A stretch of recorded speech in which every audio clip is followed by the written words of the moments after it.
does anyone know a good media outlet? A good media source that's reliable?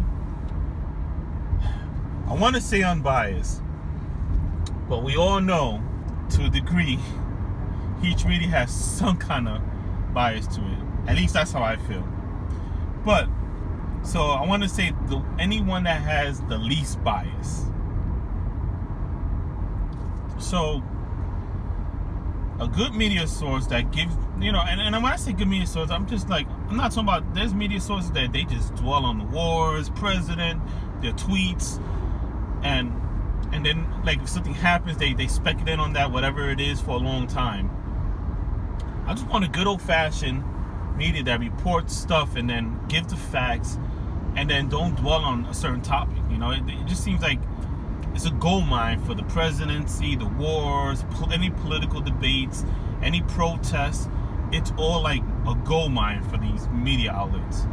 And the good old-fashioned reporting, it's like diminishing.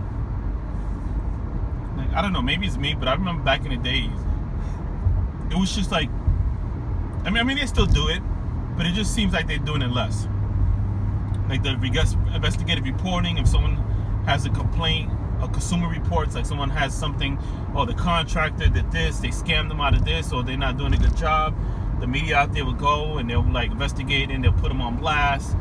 And you still see that. You see each little media have a little section called like investigations or I-Team or the Help Me Howard, or it's one of those.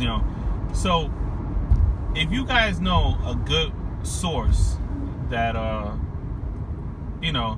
if it's local in the area of New York City, if it's one of those that are like CNN or something like that, it has to be, I guess, because if you're not in New York City, you wouldn't know about the New York City news. But just in general, like, they have CBS in New York, they have CBS in Miami, and it's just like, so at the end of the day, it should be all the same, right? So I'm just curious because I've seen different outlets, independent news. For example, Young Turks is one of them. It's like a hit or miss with them. It's like I feel like they're definitely more left, and I had high hopes for them because there's times where I'm like, okay, they seem okay, they seem fair, okay, it makes sense, and then there's times like, all right, now they're too much with it. So I still subscribe to them. It's just, so it let me down sometimes. And then the RT seems to be good. RT seems to be good.